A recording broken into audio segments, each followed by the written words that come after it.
इस वक्त हम झांसी के सबसे बड़े अस्पताल महारानी लक्ष्मीबाई मेडिकल कॉलेज के बाहर खड़े हैं। यहीं पर 15 नवंबर की रात शिशु वार्ड में आगजनी की घटना हुई थी, जिसमें 10 कोमल बच्चे मौत की नींद सो गए।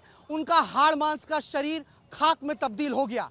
हम यहां पर इसी घटना की तस्दीक करने के लिए पहुंचे हुए हैं कि आखिर इस घटना के पीछे कौन जिम्मेदार है। विस्तार न्यूज की टीम झांसी पहुंची तो सबसे पहले जहन में SNICU वार्ड आया, जहां जिंदगी की आस लिए बच्चों को भर्ती कराया गया था, लेकिन यही वार्ड 11 मासूमों की कब्रगाह बन गया। इस वक्त हम झांसी के महारानी लक्ष्मीबाई अस्पताल के SNCU वार्ड के बाहर खड़े हैं। उसी वार्ड के बाहर, उसी अस्पताल के बाहर जो आज वीरान और शमशान में तब्दील हो गया है। जिस SNCU वार्ड के बाहर नवजात शिशु केंद्र के बाहर बच्चों की किलकारियां गूंजनी थी, माता पिता हंसते मुस्कुराते नजर आने चाहिए थे, वो जगह अब पुलिस की छावनी में तब्दील हो गई है। यहां पर पुलिस का पहरा है। पुलिस का पहरा इसलिए है क्योंकि अस्पताल प्रबंधन ने, इस सिस्टम की मनहूसियत ने, इस सिस्टम की उदासीनता ने इस जगह को आज वीरान में तब्दील कर दिया है। ये पूरा वार्ड पुलिस छावनी में तब्दील हो चुका है। बाहर पुलिसकर्मी बैठे हैं और जब हम पड़ताल कर रहे थे, इसी दौरान हमारी नजर यहाँ रखे अग्निशमन यंत्र पर पड़ी, जो यहाँ पर हुई लापरवाही की गवाही चीख चीख कर दे रहे हैं। जब आग लगी थी उस वक्त अगर ये चालू होते तो शायद मंजर इतना भयानक नहीं होता। कई माओं की कोख सुनी नहीं होती। इतना ही नहीं, अपनी लापरवाही छिपाने के लिए एक्सपायर एक्सटिंग्विशर पर नई पर्चियां चिपकाने की कोशिश की गई। बड़ी बात यह है कि ये जो आप कैनिस्टर्स देख रहे हैं, ये जो फायर एक्सटिंग्विशर आप देख रहे हैं, ये फायर एक्सटिंग्विशर जब आग लगी तब ये काम नहीं कर रहे थे। बताया जा रहा है कि ये सभी एक्सपायर्ड हैं। लेकिन खेल इसमें बड़ा क्या हुआ है कि जब ये मामला तूल पकड़ता है तो इन तमाम एक्सपायरी सिलेंडर पर एक नए ये स्टिकर चिपका दिए गए हैं, जिसमें बताया गया है कि 2024 के छठे महीने में इसको रिफ्यूल किया गया है और 2025 तक इसकी एक्सपायरी डेट है। लापरवाही का आलम इतना ही नहीं है, झांसी मेडिकल कॉलेज के बाहर बेतरतीब कंस्ट्रक्शन ने भी इस हादसे को बढ़ा दिया, जिसकी वजह से फायर ब्रिगेड की गाड़ियां सही वक्त पर सही जगह तक नहीं पहुंच पाई। ये जहां पे मैं आपको दिख रहा हूं, ये मेन गेट है। आप दिखाइए राजाराम जी, इस जगह से जो है एक रास्ता है, जिस रास्ते से SNCU में लोग जा सकते हैं, जहां पर मरीजों को भर्ती किया गया था। अब ये जगह देखिए आप, इस जगह पर जब आगजनी की घटना होती है, जब यहाँ पर फायर ब्रिगेड और एम्बुलेंस के अलग अलग गाड़ियों को बुलाया जाता है, तो उस वक्त बताया जा रहा है कि गाड़ियों को वार्ड तक पहुंचने में बहुत दिक्कत हुई थी, क्योंकि यहाँ देखिए, यहाँ कंस्ट्रक्शन का काम चल रहा है। ये अभी जिस तरीके से, जिस लेवल पर आप मिट्टी को देख रहे हैं, उस वक्त ये मिट्टी उस लेवल पर नहीं थी। यहाँ के लोगों ने बताया है, उनके बच्चों के परिवारजनों ने बताया है कि उस वक्त ये मिट्टी बहुत ऊंची थी। बाद में आनन फानन में मिट्टी को जो है वो हटाया गया, यहाँ से उस लेवल को ठीक किया गया। अब बताइए, इस जगह पर जब फायर ब्रिगेड की गाड़ी उस वक्त आई होगी तो उनको दिक्कतों का सामना करना पड़ा होगा। बताया जा रहा है कि एम्बुलेंस को भी यहाँ तक पहुँचने में समस्या हो रही थी, इसलिए आनन फानन में जो लोग हैं, परिवारजन है, वो हाथ में बच्चों को लेकर वहां से दौड़कर भाग रहे थे। जिंदगी बेहाल थी, अस्पताल शमशान में तब्दील हो रहा था, हर तरफ मातम था और उसी वक्त इस अस्पताल में सिस्टम का बेशरम चेहरा भी सामने आ गया। जब डिप्टी CM यहाँ पहुंचे तो उनके स्वागत में चूना डाला गया था और इस बेशर्मी के निशान आज भी इस बिल्डिंग के बाहर दिखाई दे रहे हैं। आप इस रंगा रोगन को देख लीजिए। ये जो चूने की पट्टी आपको दिखाई दे रही है, ये उस दिन लगाई गई थी जब यहाँ पर आगजनी की घटना हुई थी और उसके बाद यहाँ पर प्रदेश के डिप्टी CM ब्रजेश पाठक आए थे। ये चूना देख लीजिए आप, यानी कि लापरवाही से जो इतना बड़ा हादसा हुआ है और उसके बाद जिस सिस्टम को, जिस प्रबंधन को, जिस प्रशासन और सरकार को अपने मुंह पर कालीख पोतनी चाहिए थी, वो प्रबंधन, वो सिस्टम सरकार के स्वागत में यहाँ चूनों की पट्टी लगा रहा है। जब हम चूना पट्टी को देख रहे थे, इसी दौरान हमारी नजर वहां पर चस्पा एक लिस्ट पर पड़ी। आइए दिखाते हैं कि कैसे प्रबंधन आंकड़ों में भी गोलमाल कर रहा है। बताया ये जा रहा है कि 49 बच्चे उस वक्त उस वार्ड में भर्ती थे जिस वक्त ये आगजनी की घटना हुई थी। उसमें से 39 लोगों को बाहर बचा लिया गया था, 10 लोगों की मौत हो गई थी। उन 10 के 10 बच्चों के परिवारजनों की शिनाख्त हो गई है। उन 10 बच्चों को, उनके परिवारजनों को सौंप दिया गया है, जो मासूम कोमल शरीर अब इस दुनिया में नहीं रहे हैं। लेकिन बात अब उन 39 बच्चों की कर लेते हैं जिनके आंकड़ों में गड़बड़ झोला हो रहा है, जहां पर चूना लगाने की बात हो रही है। देखिए, ये 21 बच्चे हैं। 39 में से 21 बच्चों का इलाज महारानी लक्ष्मीबाई अस्पताल में चल रहा है। ये बाकायदा यहाँ पर लिस्ट लगी हुई है। वार्ड नंबर 5 में नवजात शिशुओं का ब्यौरा है। वार्ड नंबर 5 में ये सभी 21 बच्चे भर्ती हैं। यानी 49 में से 10 बच्चों की मौत हो गई, बच गए 39 में से 21 बच्चे यहाँ पर भर्ती हैं, बच गए 18। उन 18 बच्चों की अगर हम बात करें तो 10 बच्चे अलग अलग जगहों पर निजी अस्पताल में भर्ती हैं। ये ब्यौरा जो है प्रबंधन दे रहा है। बाकी जो 8 बच्चे बचे हैं उनमें से 7 बच्चे मिसिंग हैं। उन 7 बच्चों का भी कुछ अता पता नहीं है, उसके बारे में प्रबंधन स्पष्ट तरीके से कुछ नहीं बता रहा है। ना ही उन 7 बच्चों के परिवारजनों के बारे में स्पष्ट तौर पर प्रबंधन कोई जानकारी दे रहा है। आंकड़ों के जरिए प्रबंधन कोशिश कर रहा है कि सब कुछ सामान्य है, लेकिन 3 दिन बीतने के बाद भी एक पिता को उसका बच्चा नहीं मिला, जिन्हें यह भी नहीं पता कि बच्चा जिंदा भी है या मर गया है। आज भी उम्मीद भरी नजरों से अस्पताल के बाहर बैठे हैं। मंजर भयानक था, लेकिन इस बीच में कई जाबाज भी थे जो अपनी जान पर खेलकर मासूमों की जान बचा रहे थे। उन्हीं में से एक हैं अस्पताल की staff nurse Megha James. Megha उस रात की चश्मदीद भी हैं और कई बच्चों को जिंदगी देने वाली मसीहा भी। और इस नेक कोशिश में उन्होंने अपनी जान की परवाह तक नहीं की। पैर जल गया, हाथ झुलस गए और वो खुद अस्पताल में एडमिट हैं। मेघा, पहले तो आप कैसी हैं, आपका स्वास्थ्य कैसा है, पहले तो इसके बारे में बताइए आप।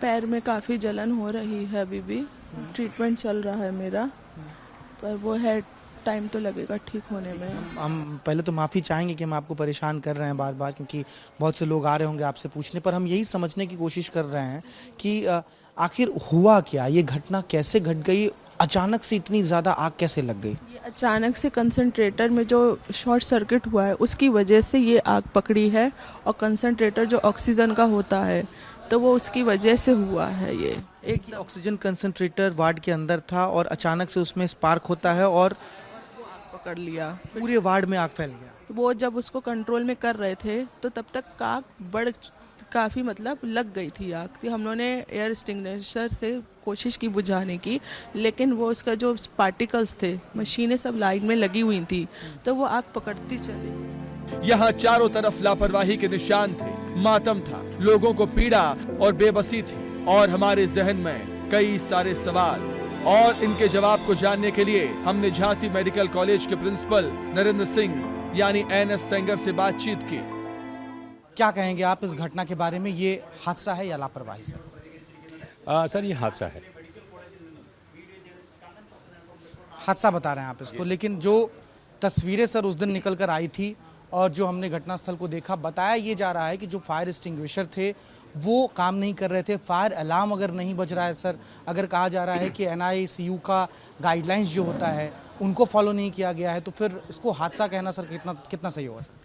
ठीक है सर, आपका सवाल है तो सर मेरा जवाब ये है, जो अभी थोड़े दिन बाद जब इंक्वायरी होगी, कल से इंक्वायरी होगी, उसमें सारे इंटरनेट वीडियोज़ रखे जाएंगे जो उच्च अधिकारियों के पास पहुंच गए हैं, तो उससे सर क्लियर हो जाएगा। सर जरा आंकड़ों पर आपसे समझना चाहूँगा। बताया जा रहा है 49 बच्चे उस वक्त भर्ती थे, 39 बच्चों को सुरक्षित बाहर निकाल लिया गया, 10 बच्चे जो है वो अपनी जान गंवा दिए, 21 बच्चों का सर यहाँ पर इलाज चल रहा है। एक परिवार वाले हमें मिले थे, वो कह रहे थे कि उनको उनका बच्चा नहीं मिल रहा है। और आंकड़ों में अगर हम जाए सर तो 10 बच्चे का बताया जा रहा है कि अलग अलग जगहों पर इलाज चल रहा है। 7 बच्चे एक जगह हैं, 3 बच्चे अलग अलग जगह हैं। फिर भी 7 के आंकड़े सर स्पष्ट नहीं हो पा रहे हैं कि 7 और बच्चे वो कहाँ हैं, उनके परिजन कहाँ हैं? सर ऐसा है कि जैसे आपने बताया कि 49 बच्चे थे, 49 में 10 की डेथ हो गई थी, बाकी 39 बच्चे 22 बच्चे हमारे यहाँ थे। कुछ बच्चे प्राइवेट हॉस्पिटल में थे, जैसे वात्सल्य है, माधव है, 2 हॉस्पिटल और हैं। तो वहाँ भी हमने सुनिश्चित किया है जिला प्रशासन और स्वास्थ्य प्रशासन की मदद से कि वहाँ भी जो उनका इलाज हो रहा है, फ्री इलाज हो रहा है। उसकी दवाइयाँ मेडिकल कॉलेज से जा रही हैं, उसकी जांचें मेडिकल कॉलेज के द्वारा हो रही हैं, और उन डॉक्टर से रिक्वेस्ट की है वो कॉपरेट करें, चूँकि हमारी IMA के पार्ट भी हैं, वो भी उनका इलाज फ्री कर रहे हैं। और कोशिश कर रहे हैं कि उनके अटेंडेंट अगर तैयार होते हैं, कुछ हो भी गए हैं, खुशी खुशी वो मेडिकल कॉलेज को उनको शिफ्ट कर रहे हैं। सवालों के जवाब शायद नहीं मिले, क्योंकि जो जवाब मिले वो व्यवस्थाएं दुरुस्त होने का दावा कर रहे हैं। लेकिन विस्तार न्यूज की पड़ताल में इन दावों की पोल खुलती नजर आई। कहा गया कि अस्पताल में भर्ती बच्चों का इलाज निःशुल्क किया जा रहा है। हमने उन बच्चों के परिजन से बात की, बच्चों का हाल जाना और पता चला कि उनसे इलाज के पैसे लिए जाते हैं। मेरी प्रिंसिपल से बात हुई है, उनका कहना है कि जिन वो भी बच्चे हादसे का शिकार हुए हैं, चाहे उनका यहाँ इलाज चले या यहाँ से बाहर इलाज चले, वो मुफ्त इलाज चलेगा, दवाइयाँ अस्पताल मुहैया कराने वाला सब कुछ। अभी पहली जांच दी ना बच्चे की, इस वजह से मतलब जैसे अभी उनने जो दी है ना, अभी की जो जांच करवाई है ना, उसके बाद लगे हैं अभी। और अभी वो डॉक्टर साहब जो भी हैं वो बताएंगे डॉक्टर साहब अभी किस स्तर पर करवा रहे हैं जाँच? नहीं, जांच का पैसा लगता है ना 35%।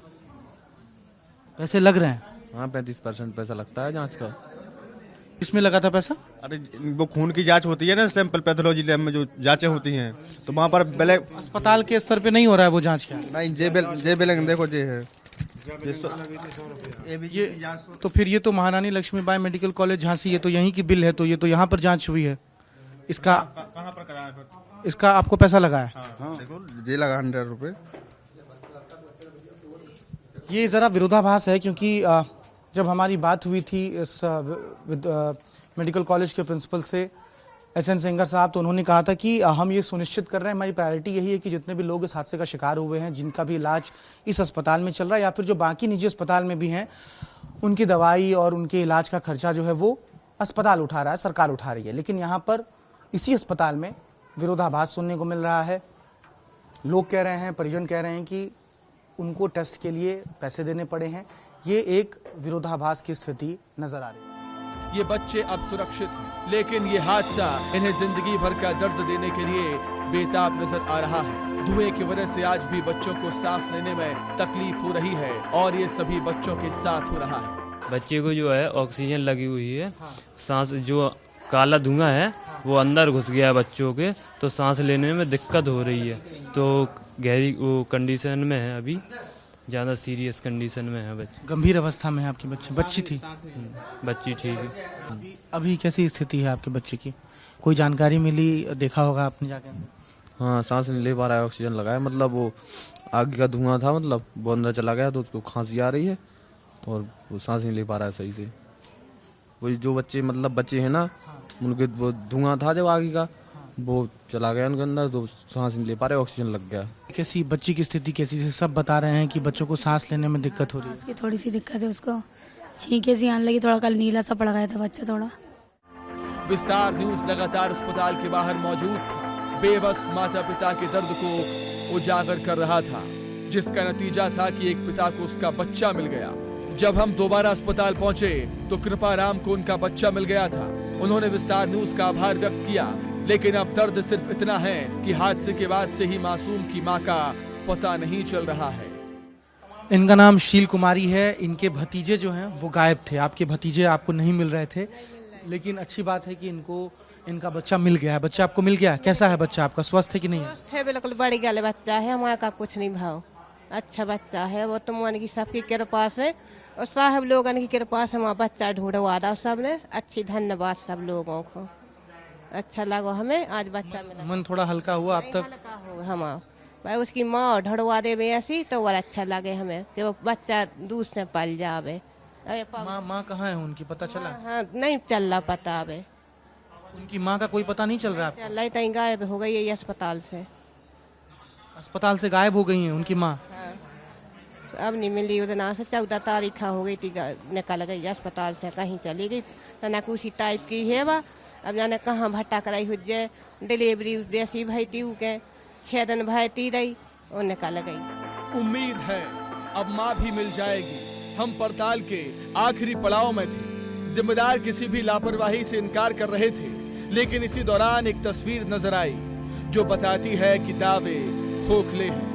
लापरवाही को इस अस्पताल में कैसे रंग बिरंगे गमछों से, तौलियों से ढककर रखा गया है, जरा इस तस्वीर को भी आपको देखना चाहिए।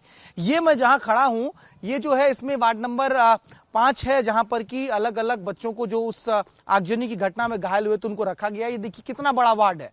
इसमें बहुत से अलग अलग डिपार्टमेंट्स बने हुए हैं और इस वार्ड में अगर आगजनी की घटना होती है तो उससे निपटने के लिए जो फायर फाइटिंग सिस्टम है, जहां से पानी की बौछारें निकलेंगी, उसके लिए इस जगह को बनाया गया था। अब इसकी टोटी को आप देखिए, ये देखिए, ये इसकी टोटी है। इसी टोटी से जो है पानी को निकलना है, यहीं पर पाइप लगाया जाएगा और फिर इसी से पानी को जो है अंदर रखा जाएगा। लेकिन इसकी व्यवस्था कैसी है वो देख लीजिए, इसकी दशा कैसी हो गई है। अंदर जो है बनियान फेंके हुए पड़े हुए हैं, अंदर गंदगी का अंबार है, इसमें शीशे होने चाहिए, ये पूरा लॉक होना चाहिए, शीशे टूटे हुए हैं। इस पूरी जगह को ये देखिए, यहाँ पर एक पाइपलाइन, वहां से देखिए वो पाइप आ रही है, उस जगह से वो पाइप आ रही है, वहां पर देखिए वो व्यवस्थाएं हम आपको दिखाते हैं। आइए, ये व्यवस्था देखिए, यहां से वो पाइप आई है और इन तमाम जगहों का, इन तमाम पाइपों का इस्तेमाल कपड़ों को सुखाने के लिए हो रहा है। इन तस्वीरों के साथ हमारी पड़ताल खत्म हो रही थी। जहन में सवाल उठ रहे थे।